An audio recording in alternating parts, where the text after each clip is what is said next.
Hey guys, it's Carnivore Hey. Kipp, and I'm here with my buddy Shawn White from Intentional Carnivore, and my other good buddy Dave from No. Tonight we're just gonna have a chat and answer questions for y'all. And if you're watching this chat after the fact, you can still put comment.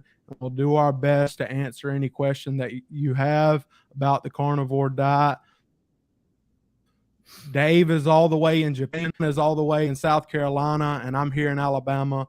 But because of the power of the internet, we're able to really excited to chat with y'all. With that being said, how are y'all doing tonight, fellas? Go ahead. Doing good. Doing good. I'm awesome, man. It's good to be with you guys. I can't think of a place I'd rather be right now than with you two fellas and chatting with everybody. And I love it, man. It's like a celebration every time, man. So I've been having a good time. So good to see you guys tonight, and thanks for having us together. I'm glad it worked out, and let's just have some fun, man.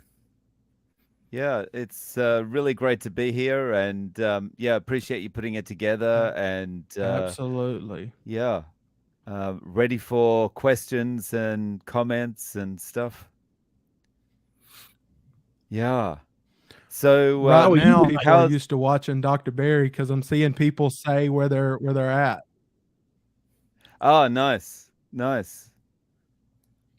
Oh yeah. I can't see any of the chats coming through, so I don't think. Oh, yes, I can. Okay, I could. I was on the wrong tab. Okay. Yeah, it throws me Rick's off in. too. There's a little tab right there that'll show, like, there's a private chat that we can have between amongst us, and then there's the other chat that you can hit up everybody else, and you can highlight the things. I believe I'm learning it too, though, man. So there's a learning curve. Yeah, definitely. Yeah, I was sitting on the private chat and there's nothing coming through. I'm like, what's going on? No one's watching. Wow, no, there's a lot of people in. Awesome. Oh yeah. We've got people from Illinois. I'm seeing Tennessee, Utah, Oklahoma, Alabama. Susan from Alabama. Different people are in the chat. Yeah, that's the thing. Absolutely. This is awesome. We're glad y'all are here. Y'all get to put in your comments in. Mark says the boy from Berwick. Yes, yes, indeed, the boy from Berwick. Oh yeah. Right, get to asking questions, y'all, and I'll pull them up. Okay. Thank you. We have Canada in the house. Carnivore Trucker gave me a shout out on Instagram. Brother, I appreciate that.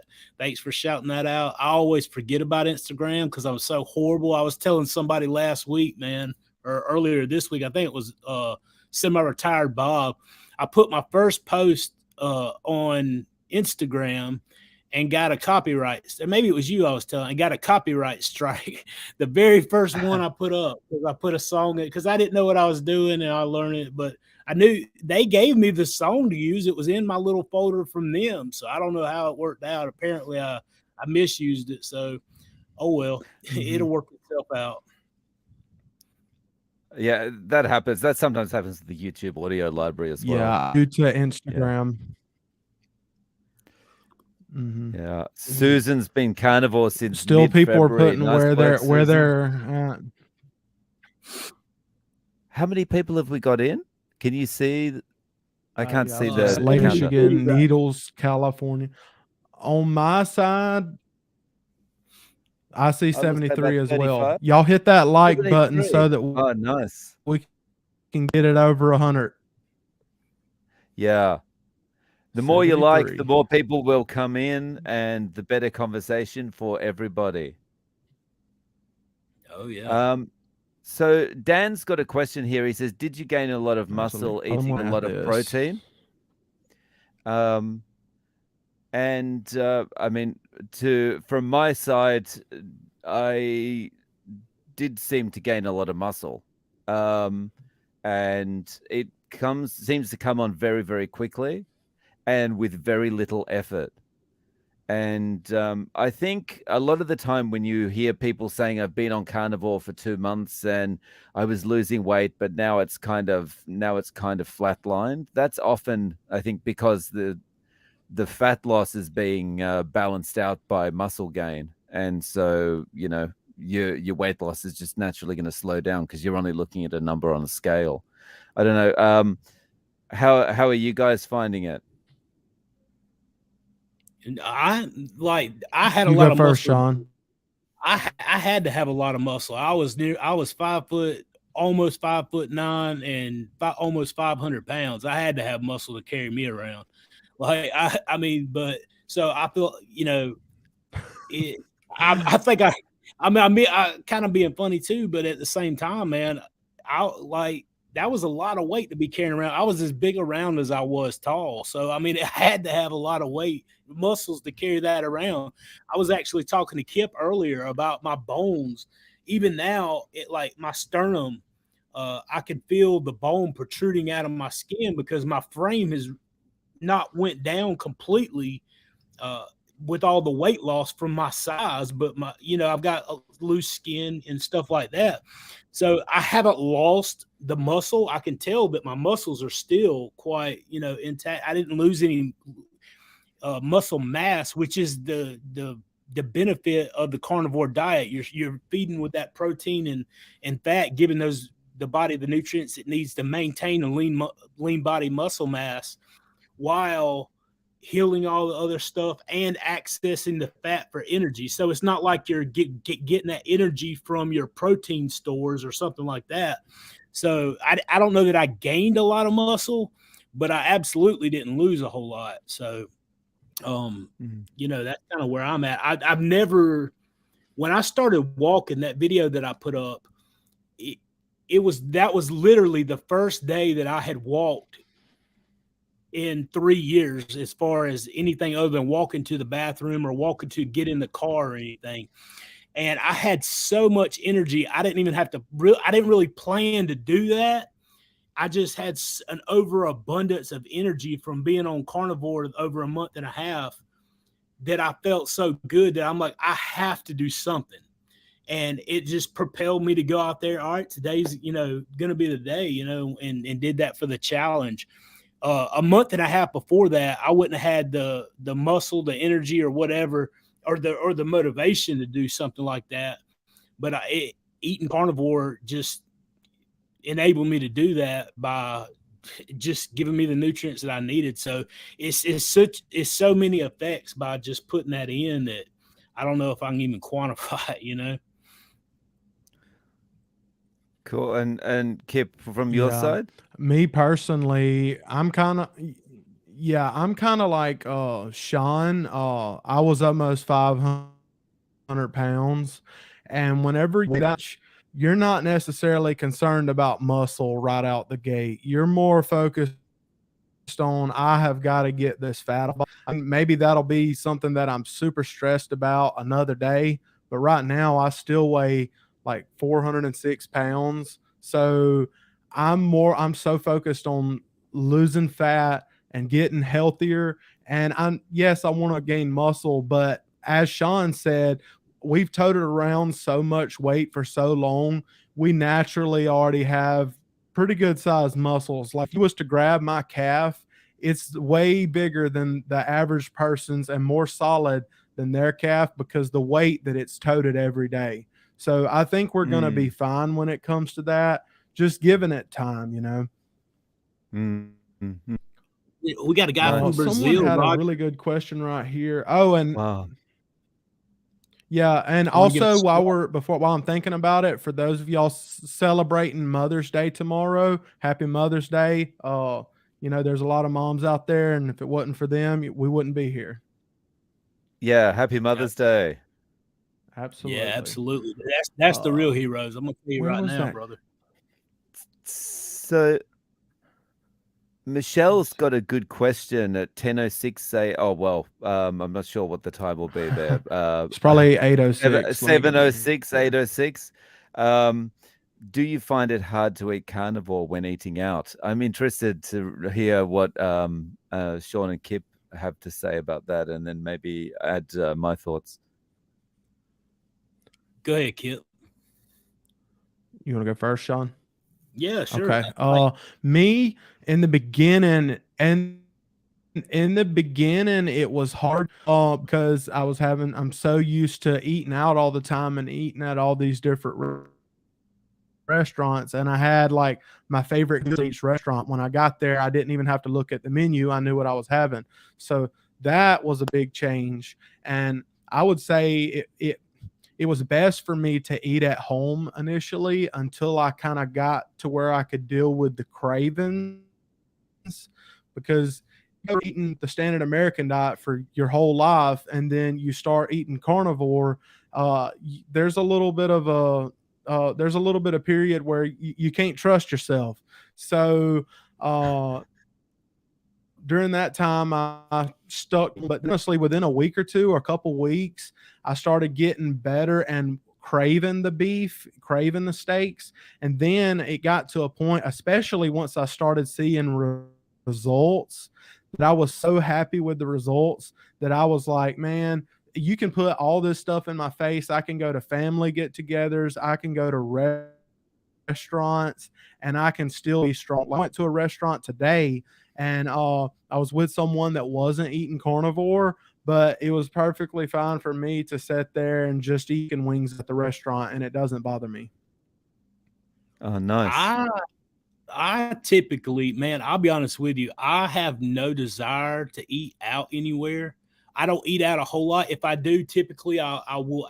It's not that difficult. I will only go to places that serve carnivore, a steak, honestly, because and it's hard for me to do that even because that's what I eat every day. And there's not a place out there that can cook a steak better than I can. And I'm not being, that's not an arrogant thing to say, but like, I mean, I literally have spent the last 7 to 8 months of my life every single day eating ribeyes. And you know, maybe there is somebody that can cook one better. I am more than happy to eat it and give my opinion on it. But at the same time, like I can cook my steak at home cheaper than I can buy it out, whatever. The only time I go out to eat or have gone out to eat is like special occasions, like birthdays or just to fellowship and socialize with people. And if they don't have something that I can have, I have no issue whatsoever going and hanging out and not eating. So either way, I mean, that's just kind of how I've really viewed that. Nice. To be honest. Yeah. I was going to mention too. So I mean, go ahead. Chris in real life mentioned something about falling off earlier. I did carnivore January through March of this year, and I slipped off in April, and I could feel how much better I felt when I was doing it or get back on it. So yeah, absolutely. That's my advice. It's not about failing. It's about how many times you get back up. Every single person in, I don't want to speak for these guys, but I am. I'm going to classify everybody. Everybody that goes carnivore fails at some point on some level. None of us got it perfect the first try, every try. The difference maker in changing your way of eating is going to be your consistency to realize what you're doing and make the decision. Nope, I'm not doing this. I'm not going back to where I was. I'm going to get back up. I'm going to get back on track. Yes, you messed up. It doesn't knock out the progress that you've made. You just got to get back up and get back on track. So that's my advice, brother. What about you guys? I would say pretty much the same thing. Like, I think every time you fall off, but you get back on the wagon, that getting back on the wagon, your resolve is that little bit stronger so that it's going to be easier next time. And, you know, you're just consistently breaking down the, breaking down the resistance to actually staying on carnivore completely. Yeah, and before we move on to the next question, I still want Dave to answer that question earlier about eating out, especially since you live in Japan.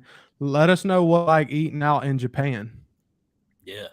Oh, okay. So, I would say in some respects, eating it in Japan is easier than in, say, America or Australia, and that's because, like, going to a restaurant in Japan and eating only meat is kind of normal. There's so many barbecue restaurants here, but um, in general, the thing that I found about being on carnivore was I had cravings like everyone else, but I would say probably about 2, maybe 3 months into carnivore, I think I'd been on it long enough so that it feels to me, certainly in my experience, that your body makes some kind of switch, and it makes a switch between I need to eat food all the time and I'm always going to be thinking about food. It makes a switch over to food is just something I need to do to keep my energy up during the day and give me the power to get through the day. And once you've kind of made that switch over, it feels to me like you can, like Shawn was talking about before, going to the restaurant and just not having anything and going for the actual social part of it. You can do that and it doesn't make you feel like I've got to eat. Why can't I be eating too? But it does take some time. But I think you can make that switch. Yeah. And like Kipp, when you went on that cruise, there's people eating cakes and luxurious foods all around you, right? But even though you were partaking in the more carnivore friendly foods, you weren't feeling like I have to resist cake. It's impossible. The temptation's getting crazy. It didn't feel like that for you, did it? I did perfectly for me. After I got there that first day, I honestly, I overate. I know some people say you can't, but I overate, but I did keep it carnivore and I was so full.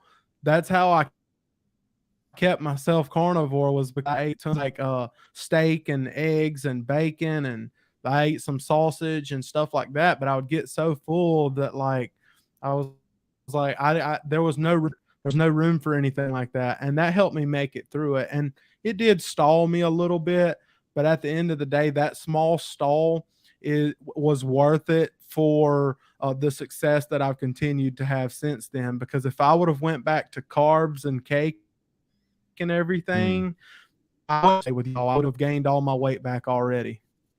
Yeah. I noticed somebody's got a super chat to answer. Let's see. Oh, I can't. okay.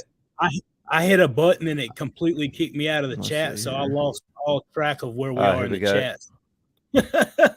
Sorry, I'm trying to catch up. She just said, "This hello. is my friend." Yeah, she's a good friend of ours, and she's got a YouTube channel too. Y'all should go check her out. She's awesome. I'm gonna try to get right here, and thank you for that super chat. I also seen where somebody asked or said that elk is their favorite.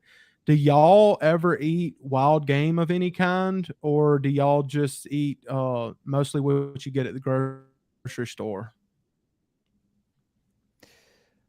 Interesting.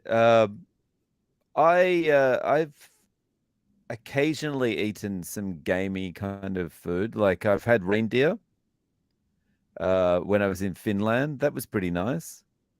And Wow. I don't at the moment, but when I was living in Australia, quite often eat kangaroo or emu.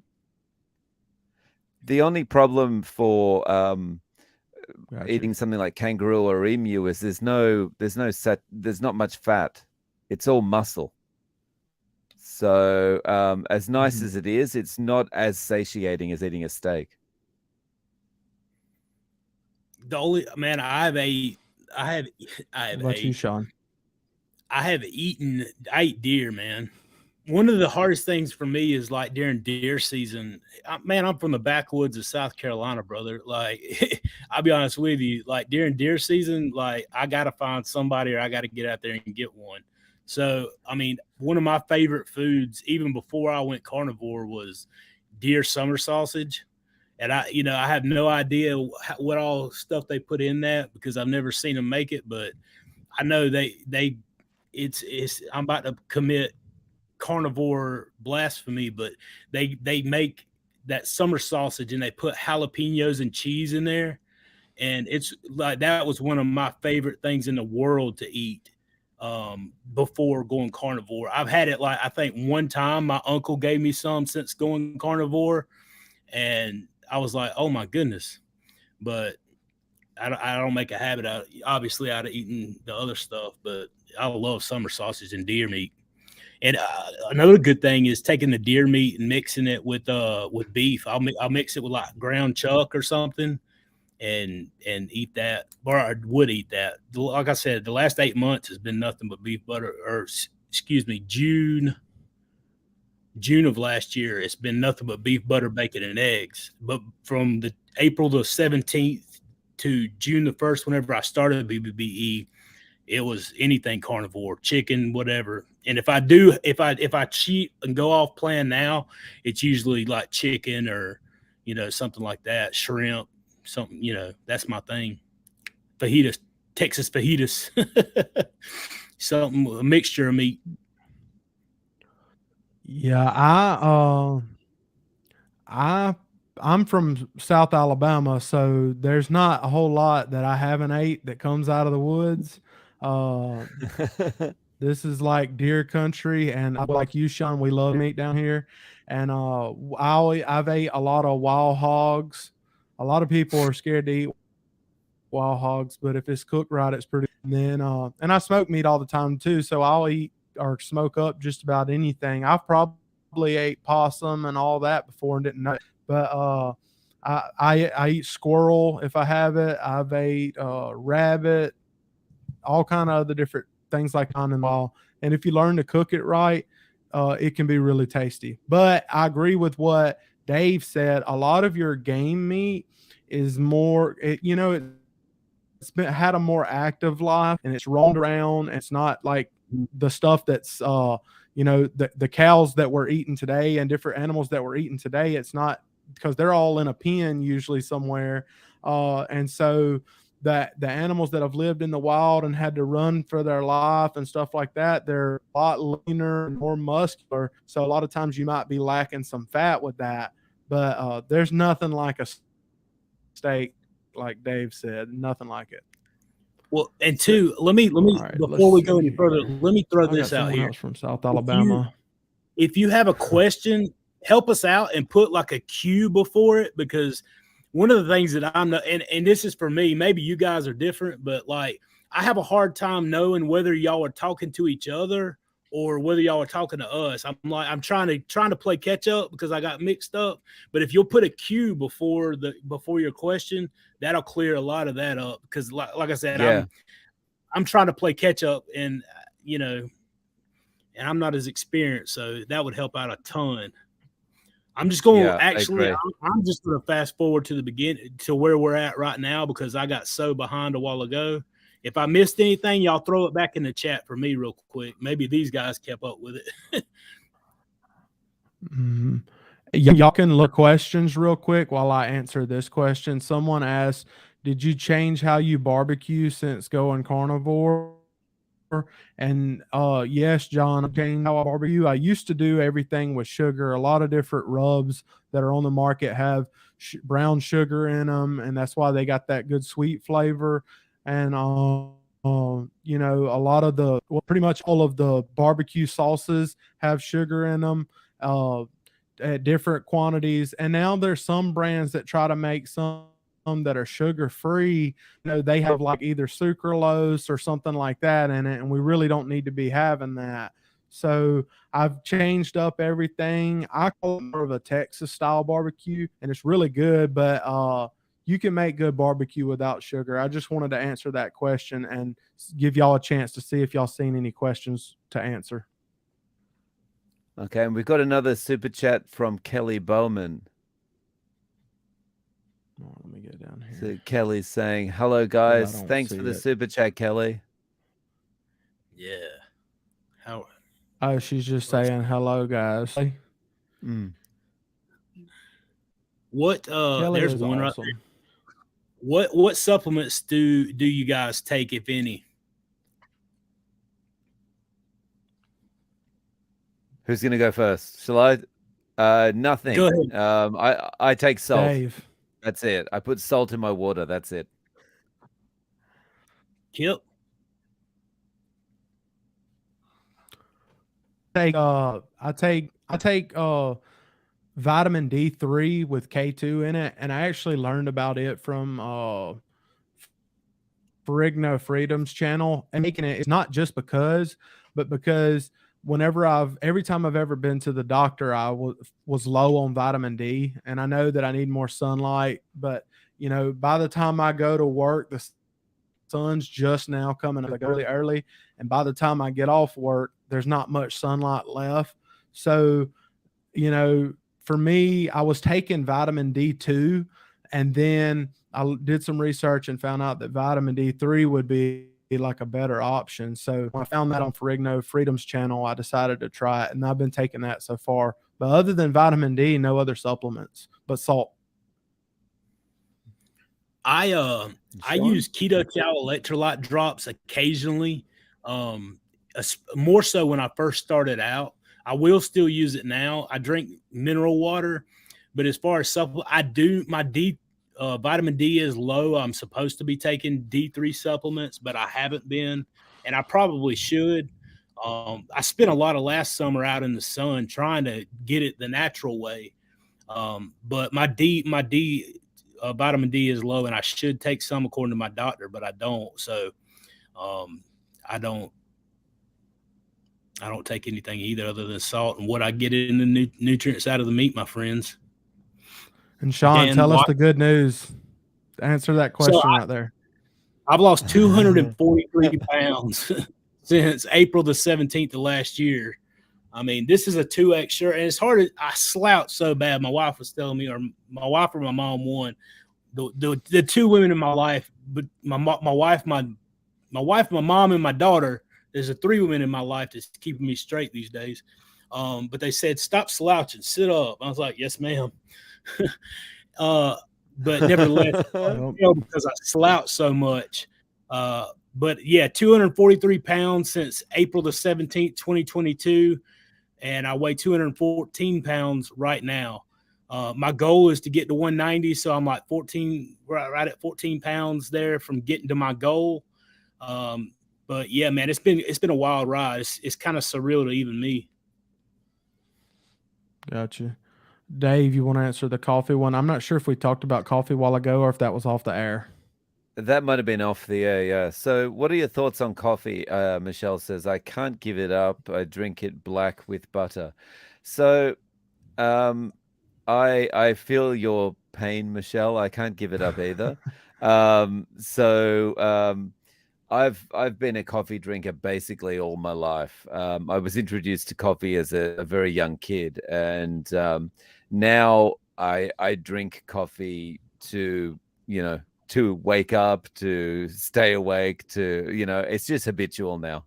And I think there are benefits to giving up. There are definite benefits, like your sleep's going to improve and stuff like that. Because I have gone through periods in my life where I've given it up for like 6 months to a year. But the way I see it at the moment is it's really tough for me to give up, but it's the only vice I've got. So I'm not beating myself up about it. So I think you would do better on carnivore, probably a bit better on carnivore if you didn't have the coffee, but I don't think it's negatively impacting you that much, if that's the only vice you've got. If you're not drinking alcohol and you're not drinking Coca-Cola, then coffee's, out of the three of them, coffee's the best one. Mm-hmm. What do you guys think, or how are you with coffee? I am actually having a cup of coffee right now, because I've been doing a lot of hours and I'm addicted to coffee. No, so I do still drink coffee. I drink it black. I've always I've always drunken it black. But I think that was from my EMS days. I would always be on the go so much that I never learned how to add the right amount of other ingredients to it like everybody does. So yeah, I do still drink it. it's interesting because I was actually talking with Dr. Chafee about this in our interview the other day or Thursday, and he says that coffee has over 150 neurotoxins in it, and it was designed and they actually kill. Coffee is a neurotoxin that kills insects, and it does a whole lot of damage to our body. So he knows a lot more about it than I do. I do still drink it, but don't tell him that I'm drinking some tonight. So apparently, I mean, I could understand, if it does cause the joint pain and stuff. Like I said, he knows what he's talking about. But I do still drink it, and I haven't seen it as far as it hasn't stalled my weight loss. Now, whether it's causing other damage in other areas that I don't know about, that's yet to be seen. So I guess you got to weigh those options. Like I tell everybody else, though, I would much rather you be drinking and me be drinking black coffee than sodas with God knows what in it, with anything sugary. Even honestly, my personal opinion, I would much rather somebody be drinking coffee or plain teas than to be drinking stuff with artificial sweeteners in it. Because it tricks Absolutely. your mind. Your mind really doesn't know the difference between a fake sugar and a real sugar, so it releases insulin.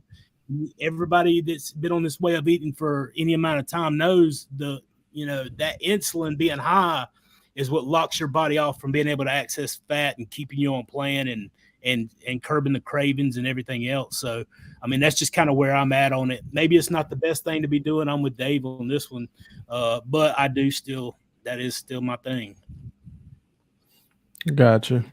I seen a question come up about salt. Where did it go? Someone asked, do you use real salt, iodized salt? Do you take iodine droplets? I use real salt, and from cooking barbecue, a lot of times I've always used kosher salt.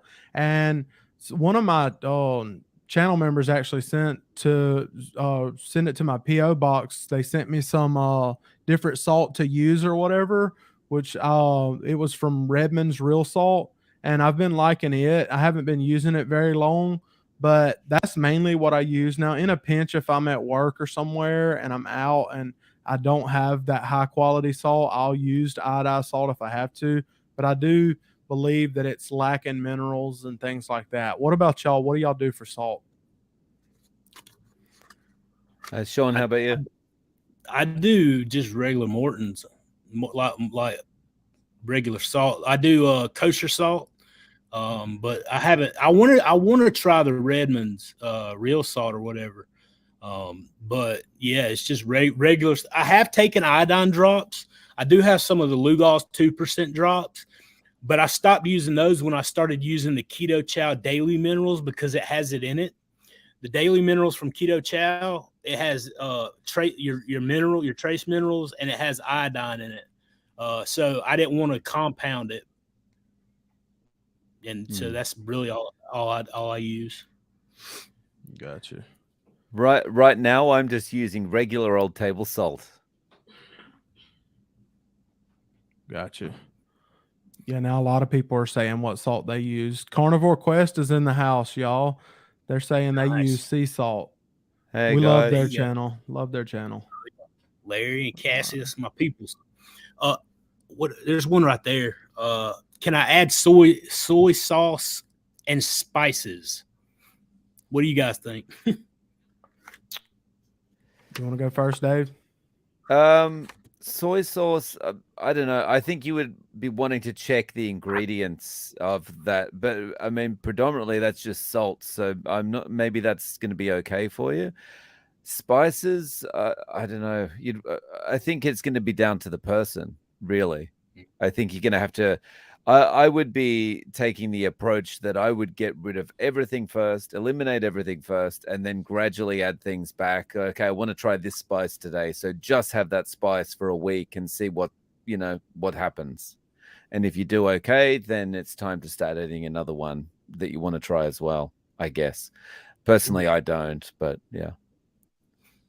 Yeah. How about you guys?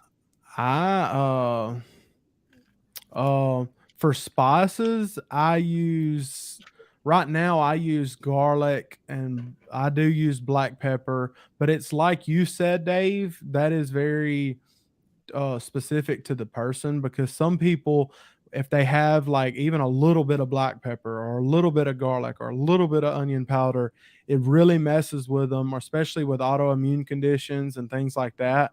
So, I mean, that's why I like how some people said completely take that stuff out of your diet. And then if you want to add one thing back in at a time and see if it affects you, see how it affects you, that may be a good idea. But I mean, honestly, humans existed for years without using a lot of that different stuff, and we're fine without it. I mean, it's just one of those things that like I enjoy. I've cooked so much barbecue that like I've always used salt, pepper, garlic, and cayenne pepper and paprika and all these different seasonings and different combinations. And I'll be honest, it's hard for me to let that stuff go.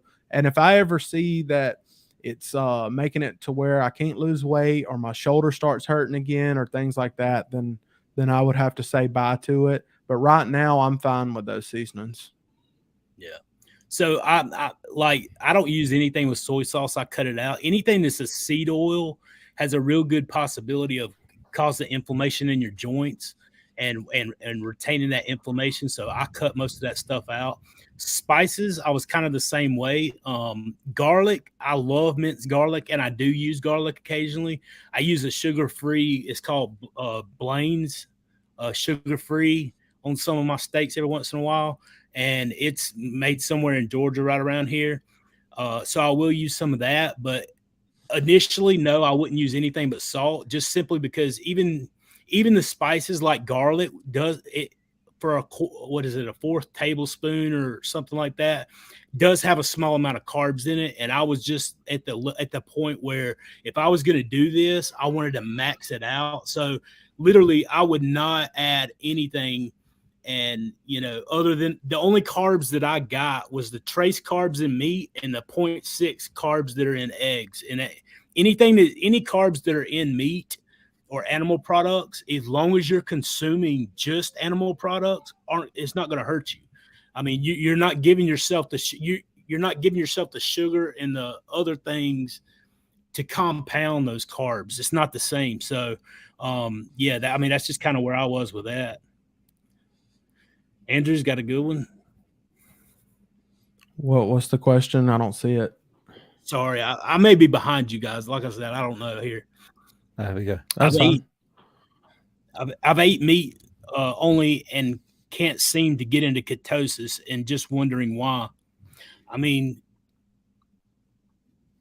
honestly, as long as you're eating just meat, I would say being in ketosis, a lot of people worry about it, but you don't need to. If you're eating just meat, let your body work. It doesn't. That's how I feel about it. That's what I've always, learned from Dr. Berry and them. It doesn't matter if you're in ketosis or not. The main thing is that if you're just putting the right nutrients in, if you're just putting the meat in, what else can your body run off of? If you're not putting carbs in, then your body can't run off of carbs because you're starving it of carbs.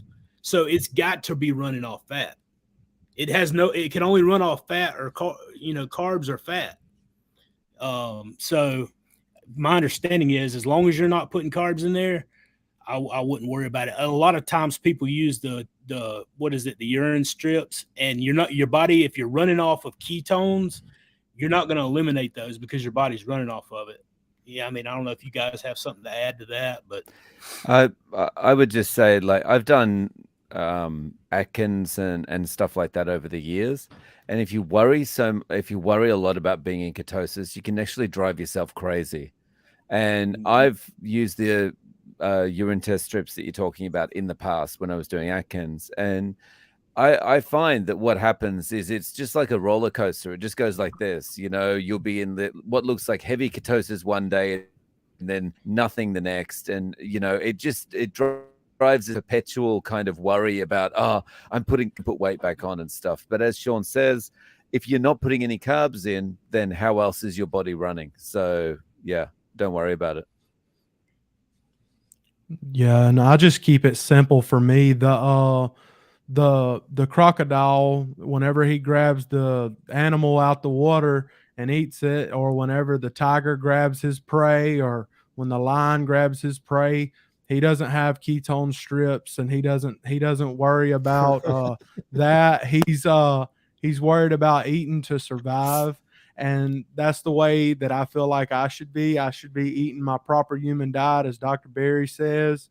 And as long as I do that and I give myself the protein and the fat, all that stuff's going to work itself out. You can just call me a simple guy if you want to, but I feel like sometimes we overcomplicate all this stuff. We just need to get to the basics and fuel our body with good fats and good protein.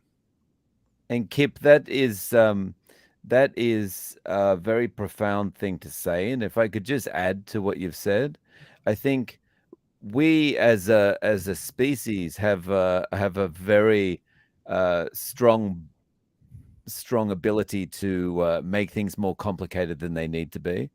And what that ends up doing is playing into marketing. So companies can target us and sell us more rubbish and garbage because we are convinced it shouldn't be as easy as just eating what I want to eat or eating what I'm comfortable eating. Like I need to buy this exercise equipment, to shock my abs with electricity so that I'll get thinner, or, and all this kind of garbage, and if, as you say, we would just focus on what's simple, just eat to satiation and stuff like that, then it would be a lot more easy for us. Oh, 100%. I didn't add to that, but One. I heard, I was listening the other day to a guy that I listened to a good bit. His name's Chad Wright. I don't know if anybody's heard of him, but he is part of 3 of 7 Project. And he made a statement that really kind of stuck with me. And I was going to mention it the other night and didn't. And what you just brought up kind of triggered my mind. He says, we got to learn the difference between suffering and real suffering.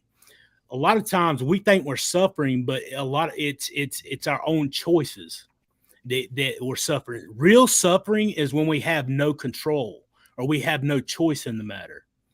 And oftentimes, if you have a way of escape, or you have a choice to not do something, or you have a choice to remove yourself from the situation, and you're suffering in that situation, you should remove yourself from that situation. And I thought that was just, as far as that's concerned, I thought that was a killer point that he made in relation to what we're talking about. So, where are we at? Let's see.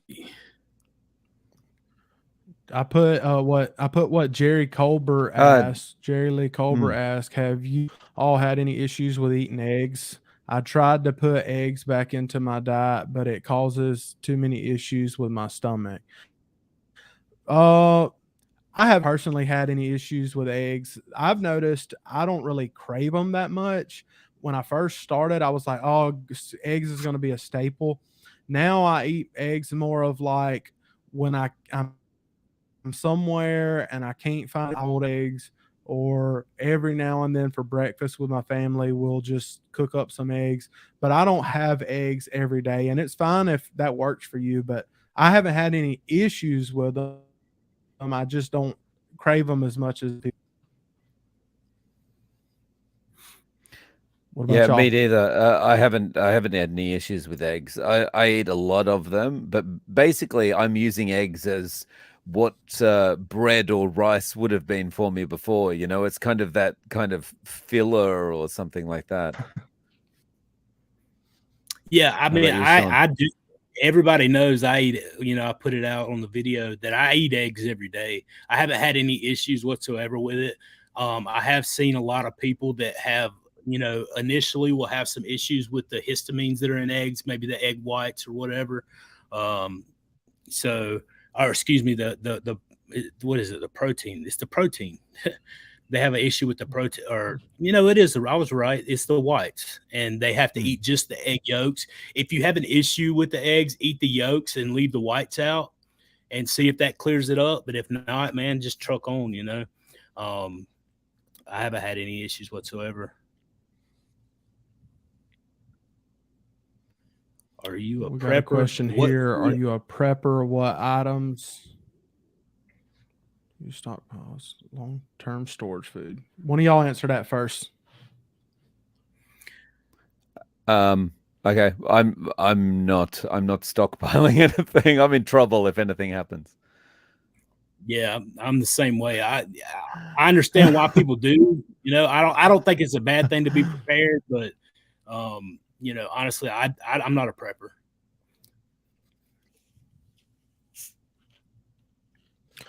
I'm not what you would say a prepper, but I like to be ready to cook a lot of barbecue at any moment.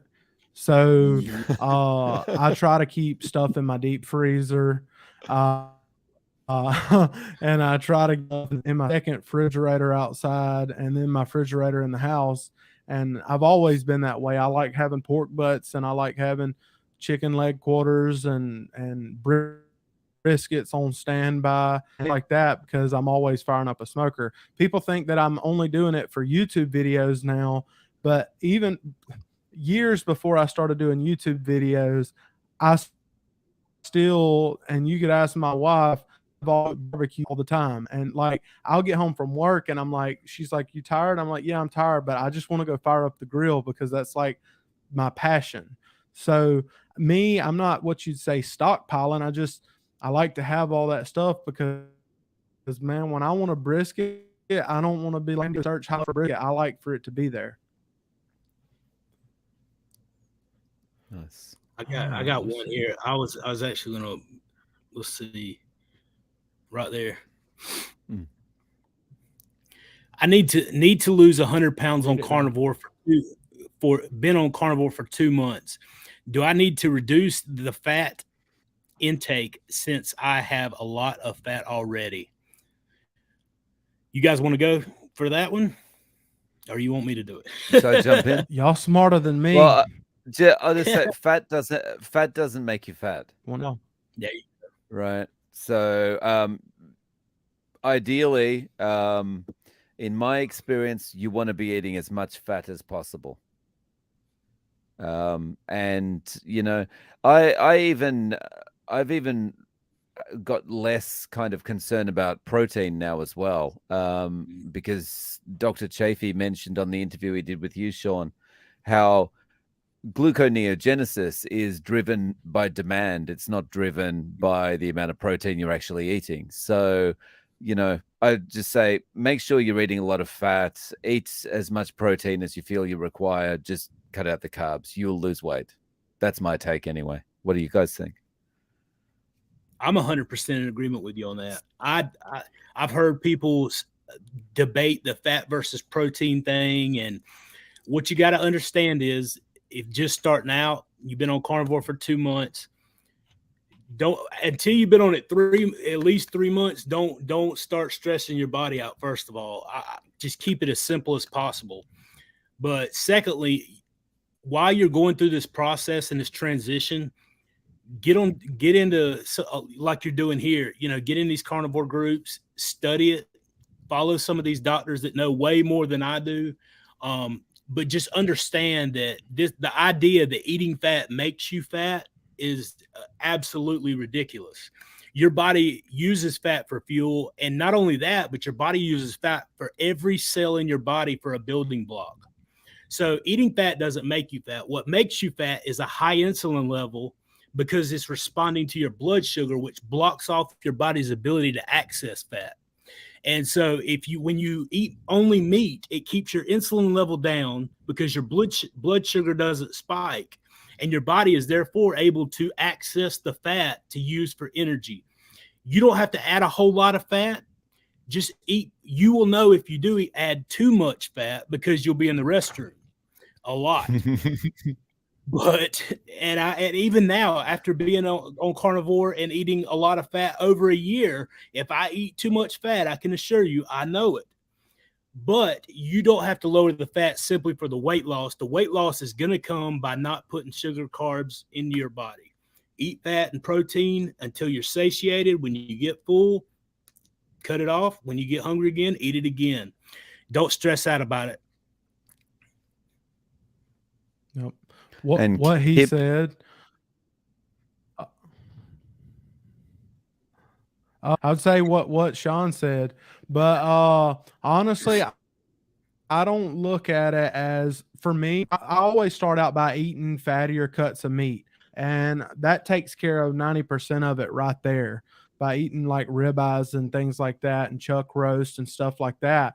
But I see it more as like my lever, because if I go to adding too much extra fat on top of that, it's going to set the total. And if I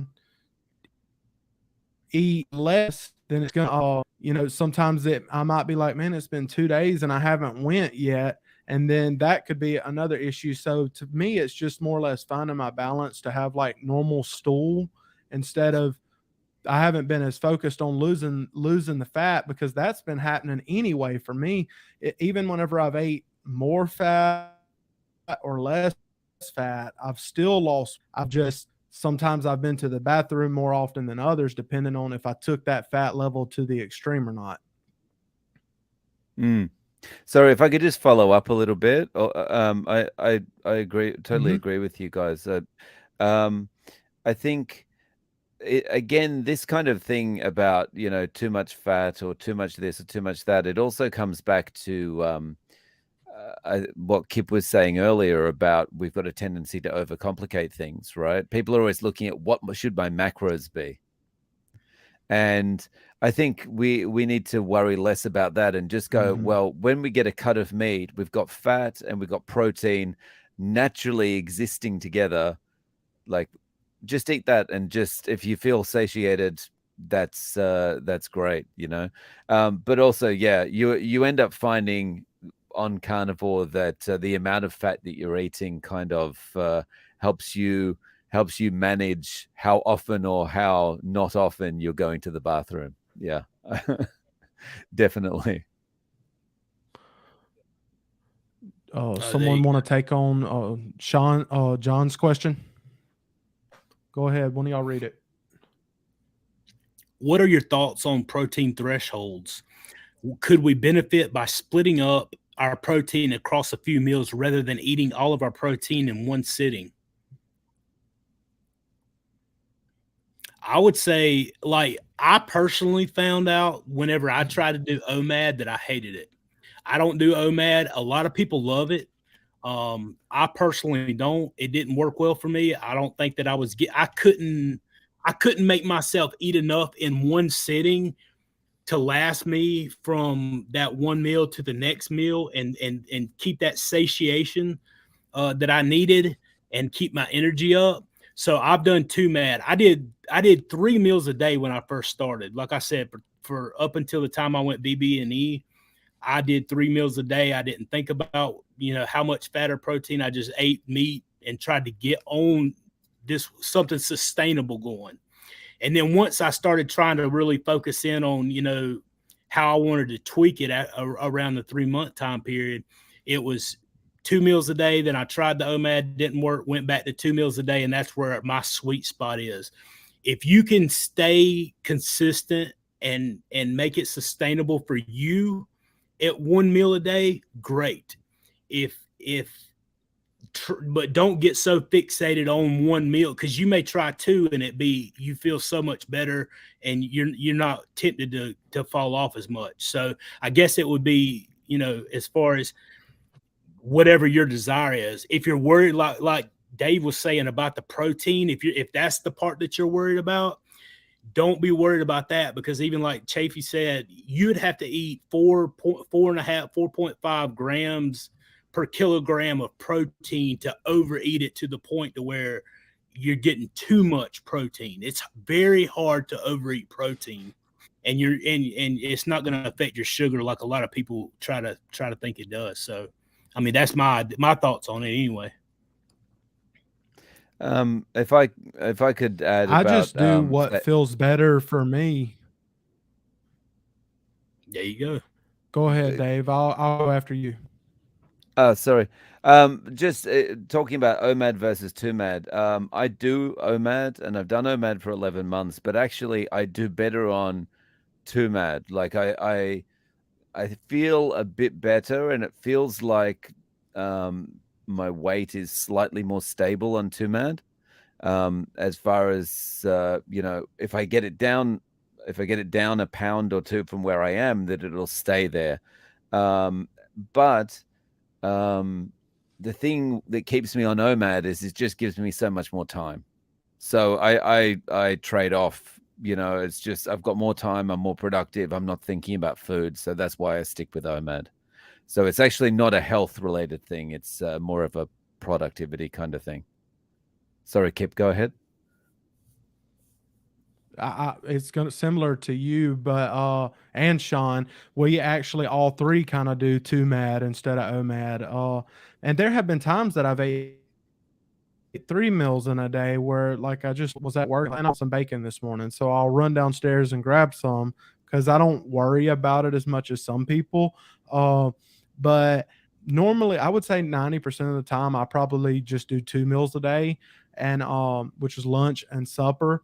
And it hasn't been an issue for me doing that, but I did notice when I tried to do OMAD, I would catch myself thinking about food a lot more often. And it reminded me of the old Kipp where I thought about food all the time. Like, what am I going to eat after work? What am I going to, because if I'm only going to eat at supper time all day at work, instead of working, I'm fantasizing about food but if I eat 2 meals a day, I'm not as hungry throughout the day, and I'm not stressing about food. And I just, it becomes such a smaller part of my life than sitting there dwelling on it when I do 2 meals a day. I'm gonna have to talk to Elon Musk and get you some Starlink over there in Alabama, brother. I'm just kidding. I don't know Elon, and I don't know how good. I can't help it. I live in the sticks. I do too, man. I'm telling you. Hey, man, you need to call him because I live in the country. I'll call him when we get off here. How about that? Good. Have any of you experienced lower back pain on carnivore, and did it go away?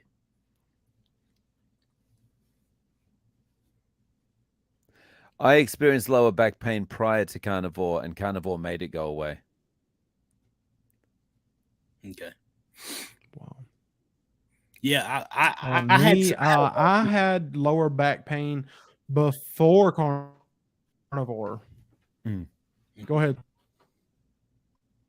I think it's lagging on me, brother. I don't know if I'm interrupting you. I hope I'm not speaking over you right now, or maybe it's me. I had lower back pain Go ahead. When my kidneys started having some issues. I noticed that I would get lower back pain, and before I went on carnivore, I had a good bit of lower back problems. I had gotten to the point where I was so heavy that if I were on my feet for too long, I would start going numb from like my waist down, and I would just end up just having to sit down, or I would fall down from the weight or the nerves or whatever. But I did have a lot of lower back pain. But like after I went carnivore, I don't know what it did to my nerves and my muscles. I guess obviously just giving it the nutrition that it needed to function properly. But it wasn't like 2 months after I went carnivore where I didn't have an issue with that anymore. And that's when I made that walking video. I could have never walked like that before I started carnivore on that video. I was still 420 something pounds, or no, excuse me. I lost 40 something pounds the first month I was on carnivore. And so by the walking video, July the 3rd, 2nd, 3rd, whenever that was, I had come down, I don't know how much it was exactly without looking at where I got it logged at, but I was feeling so good in my muscles and everything that I didn't have an issue with my lower back anymore. I have lower back pain still, and it's not carnivore's fault. It's mainly just because I'm still overweight.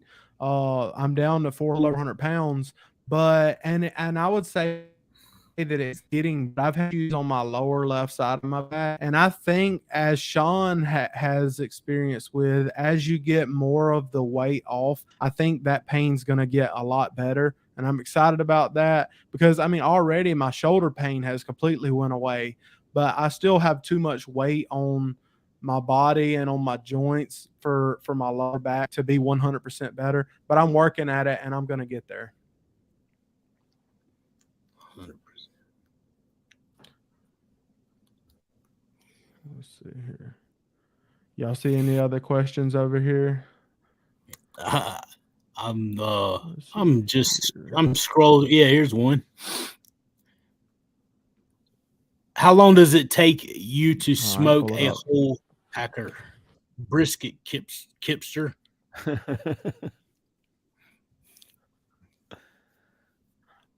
Well, for me, it depends on if I'm in a hurry or not, because the longer you take to smoke it, usually the better your brisket's going to be. But there is a point where you're just wasting time, where like if you're cooking at 225, a lot of times you're cooking it so long that it will start to dry out. And so I don't like it like that as much. So I like to cook it at like 275. And those briskets normally take around 10 hours, sometimes 11 hours to smoke them. But if I'm in a hurry, I can run briskets at 325 or 350, and I can get briskets done in 7 hours. And I have a drum smoker also that if I really want to get it done like super fast, I can get a brisket ready in 5 hours. But when you do that and you get a brisket done in 5 hours, you are gonna lose some of your smoke flavor, because it doesn't have to be in a smoke and absorb that good smoke flavor, and the muscles in it doesn't break down quite as well because you've cooked it so fast. But my favorite brisket's going to be cooked about 10 hours, but anytime less than that will still make a good brisket. Nice. Let's see here. Someone said 8 to 12 hours. I might be behind. Oh, how many times a day do you eat? We are that chat. Let's see. That internet's throwing me off so much. That one. Somebody's. I think he's getting ready to talk, and I told you guys that I struggle. The internet's throwing you. It might be your internet. It might be my internet. Meantime, I'll plug it in right now, and we'll see.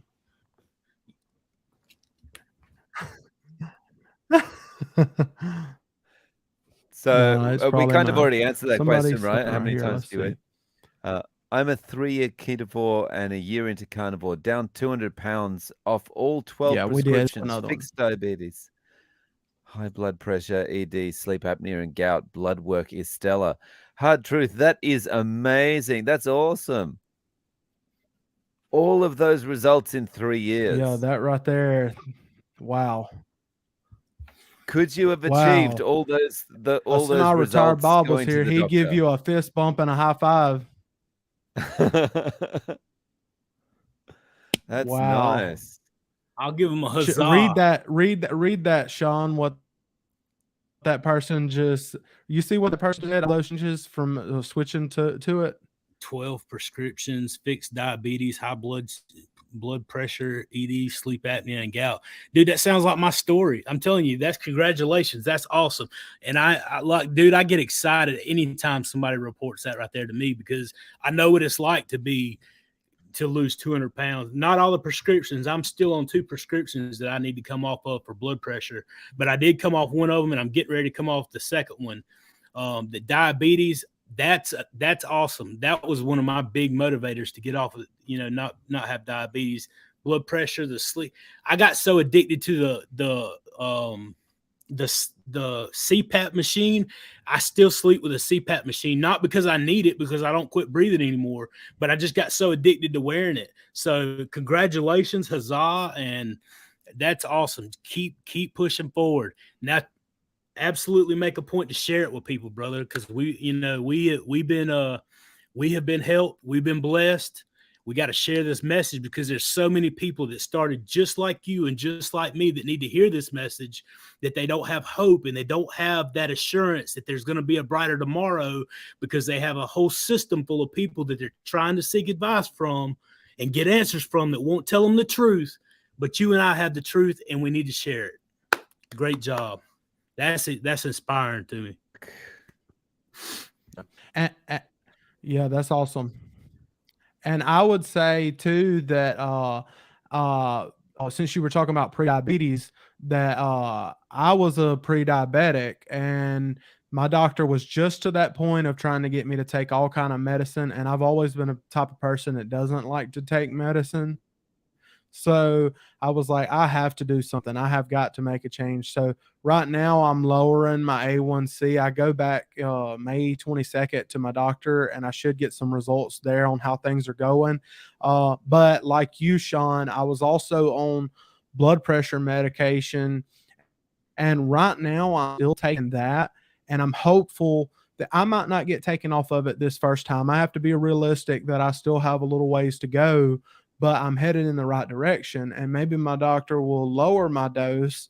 And if not, maybe they'll just let me come off of it. But I'm sure that eventually I'll get there. But I'm thankful that carnivore is heading me in the right direction. And how about you, Dave? Because I don't know if I asked you that question. So my impetus for actually doing this was the doctor telling me that I was pre-diabetic and also an alcoholic, which I kind of knew the second one. You know, but he wanted to put me on medication, and so the medication that he wanted to put me on for the alcoholism was pretty serious stuff. Some people may have heard of it. It's called antabuse. Basically, you take the drug, and then if you take alcohol after you've taken the drug, you basically almost kill yourself. So it's like this this dagger hanging over your head to make you stop drinking. And I didn't really want to do that. And I've always been skeptical of medicines because when I was a kid, I grew up taking lots and lots of medication to try and control a really bad case of hay fever that I had. It never worked. So I've always been skeptical of medicine. And so that's what drove me to get onto carnivore. And yeah, everything's under control now. I'm so scrolling through. Maybe it is my Andrew Lineberger just asked. It might be. I'm not sure, but we'll keep going. Andrew Lineberger just asked, "Do y'all mess with dairy at all?" That's the thing I'm holding on to, and it had me stuck. For me, dairy was. I've noticed that dairy makes it. It stalls me. And it, like whenever I went on that cruise, whenever I was having all that cheese and stuff, it really it threw like 6 pounds on me. And anytime that I cook with cheese, it just kind of stalls me for a few days. And so I'm learning that I need to limit stuff like that. I'm not saying that I'll never have cheese again, but it doesn't need to be, for me, it doesn't need to be in my life every day. I wish cheese because I love it, but you know, that's just a sacrifice that I need to make if I want to have be at my optimal health. But I don't really do like sour cream or anything like that. But I do have butter sometimes. Whenever I cook steaks, I'll use. But I mean, that's the only dairy that I have. I don't drink milk or anything. So, what about y'all? What about you, Dave? I eat cheese every day. I eat about 200 grams of cheese every day, and it doesn't seem to have a negative impact. But because I'm so used to eating it, I don't know if I would do better without it. But yeah, I'm okay on it. How about you, Shawn?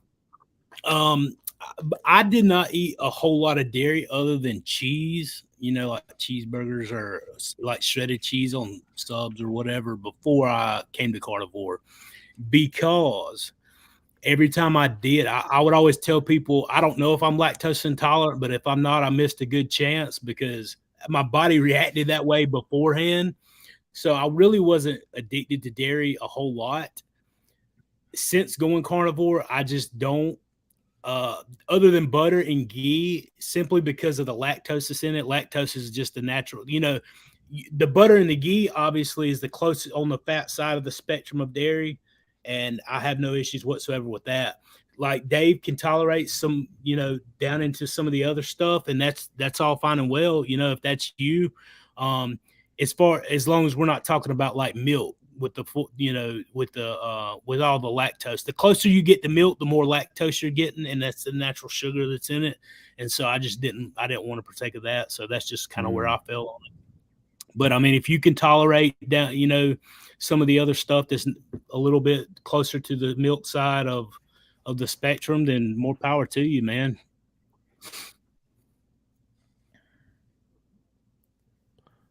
Y'all don't forget to ask your questions, y'all, before we have to hop off of here. It's a good time for me to jump out, because there's a lot of people that just talk in here. Larry says antabuse is rough. Oh yeah. What? Sorry, say that again. I'm sorry. What did Larry say?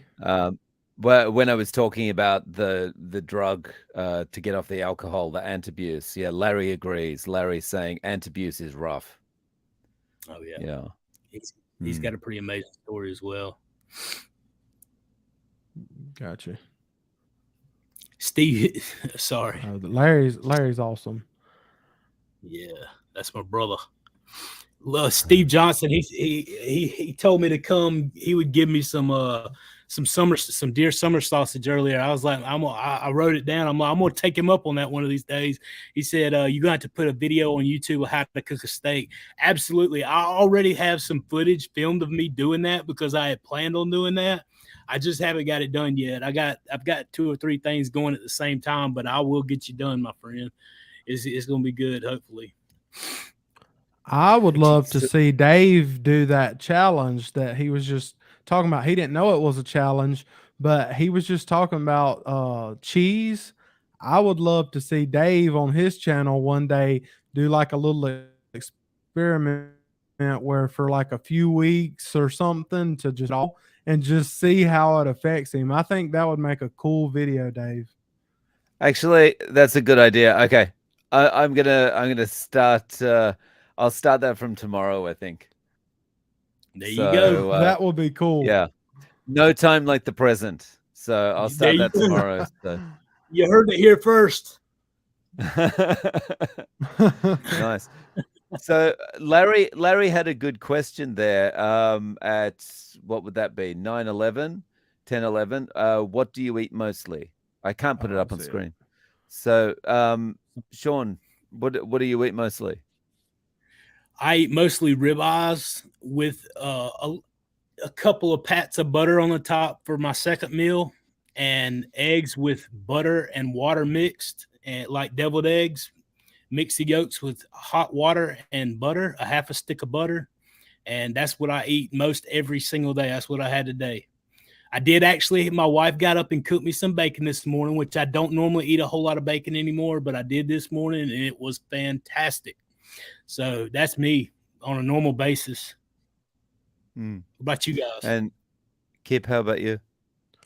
Well, I'll eat just about anything if it walks, swims, or flies, and it's not a human and it's not a house pet. I'll eat it. But pretty much the main thing is definitely beef, though, like hamburgers and steak and chuck roast and dino ribs and things like that, brisket. I eat more beef than anything, but being a Southern boy, there's not a lot that I won't eat. I'm not scared to eat a lot of things. Now, I don't get into the raw stuff. I don't know if y'all do. Y'all can maybe answer if y'all do much raw stuff, but I eat all kinds of meat. Do y'all eat anything raw? I've tried raw stuff in the past, but I don't really go in for it much. I've had some raw horse and raw chicken in the past, but no, don't really like it. Oof. Shawn, how about you? Nah, bro.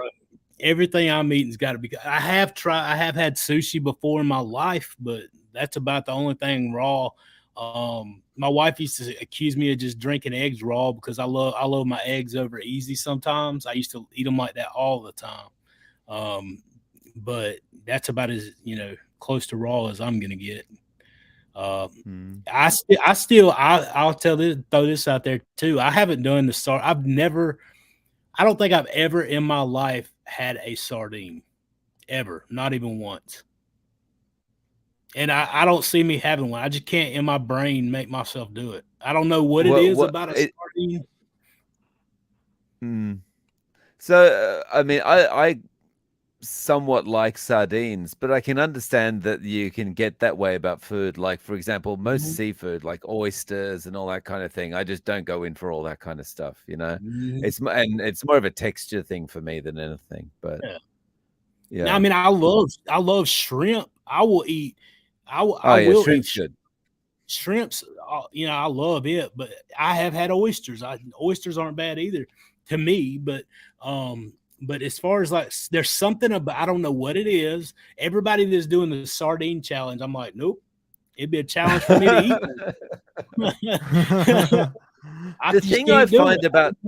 The thing I find about sardines is like it's really convenient to have just open a can of sardines and just eat them quickly, and it's very satiating because they're in like olive oil or something like that. So it's they're really good, really satiating, really good for you. But the thing that I always dislike about sardines is if you spill them, you've got a stink in your house that's not going to get out of there for a long time. You know, it's really hard to get that smell out once it falls on the floor or something like that, you know. I've got almost 2 teenagers in my house. I don't need sardines stinking the place up. I'm okay with sardines. I actually have some in my house, but honestly, I don't. I eat what I crave, and I crave beef. So, I have sardines, and I could use them in a pinch if I needed it. I'm not scared to eat them. I mean, I've ate raw shrimp before, straight out the water. So I'm not. It's not a mental thing. It's more of a just, if I could choose between sardines and a ribeye, I'm picking a ribeye. And most of the time, I can get a steak. And even if I want to be, even if I want to be more mindful of the cost, I could cook a sirloin, or I can make a chuck roast or hamburger meat. And there's no way that sardines is going to taste better than that. So that's pretty much my mindset with it. I can eat it, but it's not my go-to. Yeah, Shawn, Larry's got an interesting suggestion in the chat. Shawn would be fasting on the sardine challenge. 100%. You know I would. Absolutely. I would. That might be I haven't done an extended fast. Even whenever you guys we were doing the fasting challenge and stuff like that, I just kind of abstained from it because I'm just stuck in what I like. I found such a sweet spot that's working so efficiently for me that I was like, man, I'm not changing this up. I'm not like touching the dial over here. Cause at first I didn't think about it at all. And then it kind of got to the point to where I was like, man, you know, I have eaten off playing during the last year, obviously, but I'm scared to do it. Like, I'm scared to tilt the boat too much because I'm like, what if I jinx the band and make them break up? You know, from Adam Sandler's movie. What did Adam Sandler tell Drew Barrymore? He said, take off my Van Halen t-shirt before you jinx the band and make them break up. I mean, that's me. I'm like, I don't want to touch something on the this side or that side because I don't want to stop it, the effects of it. But I mean, obviously I have more faith in it than that, but I mean, I would probably be starving on a sardine challenge, or I'd learn to eat it. So since people were talking about sardines, what about we'll do Thomas's first. Go ahead. Go ahead. You can read it, Dave. Oh, okay. I never did any blood work as I was just saying, since we were talking about it's definitely your internet, bro. It's not mine. I'm supposed to be in now. Sorry, guys. Sorry, it's more relevant for you to finish your comment first because you're talking about what we're talking about. So please go ahead, Kipp. Okay, I will. What I was saying was, since you were talking about sardines, what about other seafoods? Because I see where somebody mentioned different seafoods like shrimp and things like that. I do shrimp and I'll do scallops and things like that, but I don't eat it all the time. But I still do perfectly fine with seafood. And I was going to ask, what about y'all? And then we go into Thomas's question. Sure. I haven't eaten any seafood in the last 11 months that I've been on carnivore, but I like, shrimp, and I'll quite happy to eat sashimi and stuff like that, but I just haven't because of time, basically. How about you, Shawn? You mentioned Oh shrimp yeah, before. Anything else? I love the shrimp. I do love salmon. That's about the only real, other than shrimp, that's really about the only fish that I'm like, yeah, I will go have. Every once in a while, the wife would cook some tilapia, and it was okay, but I don't I don't go too hard into the fish. But salmon, shrimp, those things they're on point. I would have some of those. I do like that, but that's Nice. about it. Okay, so shall I read Thomas's question? I never did any blood work as I feel great. Am I Yeah. being naive? What do you think, guys? Go ahead, Kipp. Answer that. I would say I'm kind of torn on that because I would say go by how your body feels. If your body, because I believe that our body's very intelligent and everything, and can kind of give you signs that what you're doing is working. But I would also say, like, we live in 2023. We have access to a lot more stuff than people did years ago. So, I mean, if it doesn't take long to go get some blood work, it's not like you have to stay at the doctor's office for, you know, all day for 5 days a week. You just go in there and do some blood work real quick just to see. So, I mean, it never hurts to go check on blood work. But I'm not going to say it's a requirement. There's people in the world that don't do their blood work. But for me, my doctor actually does it every 6 months, and I'm fine with that. But that's a personal view, and I do realize that none of us are doctors, and we're not your doctor. But so that would be up to you. Yeah, I don't think you're being naive at all. I mean, I think that if I just try to look at the truth of the matter, honestly, I don't think it's a bad thing to get your labs done. I think it's incredibly smart to do that because um, not only can you're going to a lot of times you face opposition to this way of eating, and they don't believe it, or it goes against everything that they've heard their whole life, just like the rest of us who go on here. And you not only can tell them what you feel and how you have changed as far as on the inside that you know about, but when you have that blood work, you actually have a number from a doctor that doesn't care, oftentimes doesn't care. Some do care. I hate to classify all of them. But you have those numbers from an outside source to be able to say, hey, look, you say this, we've been taught this, but the numbers don't lie. I mean, you can agree with me or you can disagree with me. You can take my word for it or not. I don't suggest anyone take my word for it. When I say something, go check it out for yourself, because the reason we've got in the shape that we're in with our health as a society and as a world, even for that matter, is because we took somebody else's, i.e. the doctor, i.e. the scientist, i.e. the somebody else. We took their word that they were being truthful with us, and they're absolutely not being truthful with us.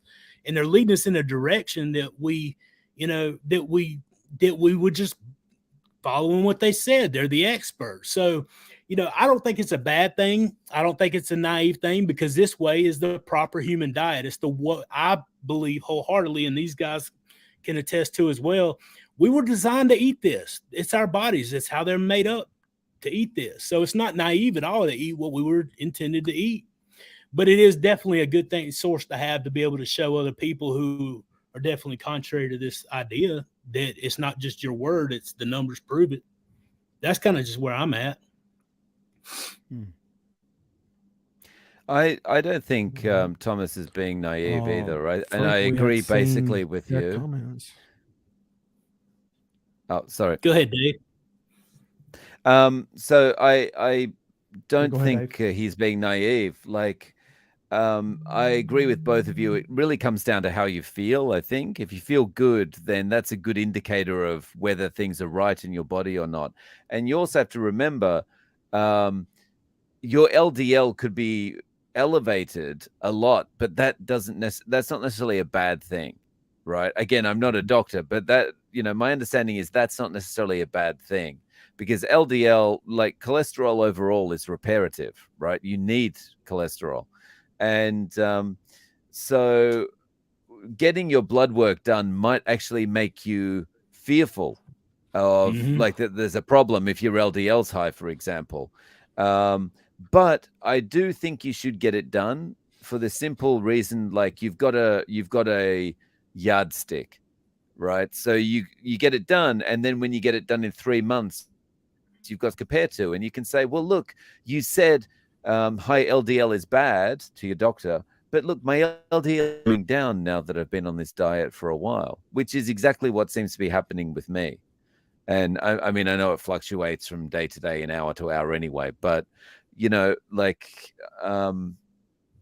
if you don't have your blood work done, then you've got nothing to compare to in 6 months when you do get your blood work done. So for me, I think it's just nice to have the comparison for anything else. My LDL was 106 before I went on carnivore.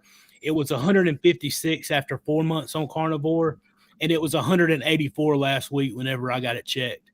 My my total cholesterol was 174 at 500 pounds almost. It was 211 after I lost 100 pounds. And it was 239 after losing 240 or 234, 243 pounds, wherever that fell in that time period. So my cholesterol has gone up. My triglycerides went from 158 at nearly 500 pounds to 109 after 100 pounds lost to 93 last week. So my triglycerides are going down. My total cholesterol and LDL is going up.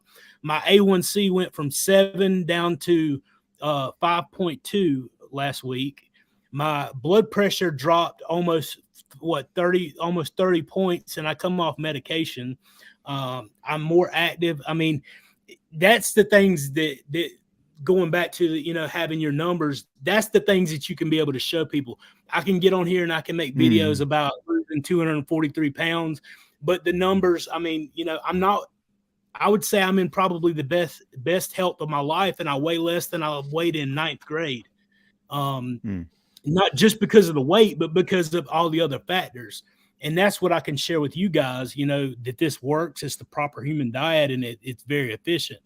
So that, but if it's going to make you stress, if it's going to raise that cortisol and keep you on edge because, you feel a certain way about it, then man, whatever. Shawn, I would like to know, what did your doctor say after seeing your results? Oh, I got a picture of it. Where's my phone? My doctor said he has never seen anything like it before in his life. I actually posted in our carnivore quest community a picture of it because I went in there and I told my doc had seen me the last time he saw me. I had lost 100 pounds, and I had lost a total of 234 pounds the next time that I saw him. And I don't know if you can see that. Can you guys see that? Yep. That's what his face looks like. He was pretty upset, he was pretty happy. And, my doctor, he's like, I told the folks in the group, and I think I told Chafee the other night, he's not completely convinced that carnivore is 100% for everybody and it'll, whatever. But he is completely and utterly convinced that it has done miracles in my life. And, so we got a little work to do with him, but we'll get there. Nice. And I want to do this. I want to do the same thing for my doctor because, my doctor, I've had my doctor for a few years now, and my doctor's seen me at almost 500 pounds. And I'm excited to walk in there in a couple weeks and be like, hey, doc, guess how much I weigh? And I'm excited to do lab work and see how it goes. And I do realize that everything may not just drop immediately, but like yours showed, your reports, it gradually got better. And I'm just excited for like a year from now just to see how much better we are then than now, because the progress that I think, Dave, you've been doing it for how long? Like close to a year now? Almost a year, yeah. Yeah, and things have gotten so much better, man. Have you gotten blood work recently, Dave? Yeah, I did. So I've had blood work about a year apart. The last one was a couple of months ago, and my triglyceride and HDL ratio is good. I can't remember exactly what it is, but I remember working it out, and the ratio is good. But my LDL is super high, but it has come down from where it was last year. But like October last year, less than a year actually, it was 382, and it's now 369. But yeah, which seems high, but you know, when you kind of listen to the talks by Paul Mason and stuff like that online, you kind of realize, well, it's not really a bad thing if you're not consuming carbohydrate, because the LDL is not getting damaged. Right. Yeah. Well, and I listened to one with him and Chafee. Does anybody think they want to add before we go ahead, Shawn? I was just piggybacking on what Dave said. Dr. Mason and Anthony Chafee, Dr. Chafee, they were talking about seed oils and the omega-6s being transferred, and the way that they were tying in, and this is what I was trying to bring up with Chafee, because I really wanted to go into people that are dealing with the gallstones and the people that are dealing with the kidney stones, because I know there's a lot of that.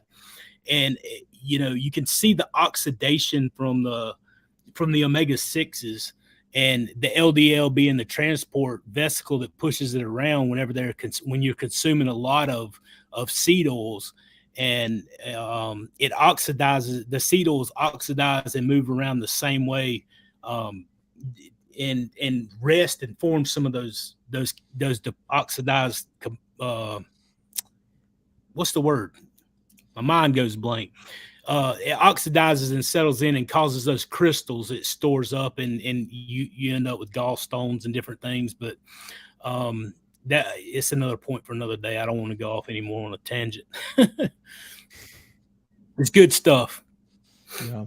I was just gonna say that we're kind of gonna have to wind this down for tonight, but I appreciate everybody coming into the chat, and I appreciate everybody chatting with us. And I see where Charger Mopar had just said, I put a question in front of questions, or queue in front of questions, and they were never seen. We're trying to, get used to this system and answer as many questions as we can. But for those of y'all that are watching after the fact, you can still put your comments in after the fact, and I'll try to take some time and answer as many questions as I can. I know Shawn and you do the same sometimes and answer questions. So you can still ask a question after the fact, and I'll try to help you. But do any of y'all that have anything y'all want to add before we end this chat for tonight? And I'm sure we'll get to talk again. No, just we should do this again. It's good. Absolutely, man. Absolutely. What about you, Shawn? I agree. I think, I think obviously there's some things that we got to work out, as far as like everything, but I think it went really well. I'm excited. Like I said, there's not really a place I'd rather be tonight than hanging out with you guys here doing this. And I get a lot from it and encouragement. If you guys will like it, share it, subscribe to the channel, because I always forget to plug that, and it really helps me out. I'm doing a big push to try to get to that 1,000 mark, here pretty soon. So if you haven't subscribed to Intentional Carnivore, do that. Subscribe to No Carb Life, which most of you guys probably already are. If you're not, get over there to No Carb. And obviously, your man Carnivore Kipp, barbecue and cast iron, subscribe there as well.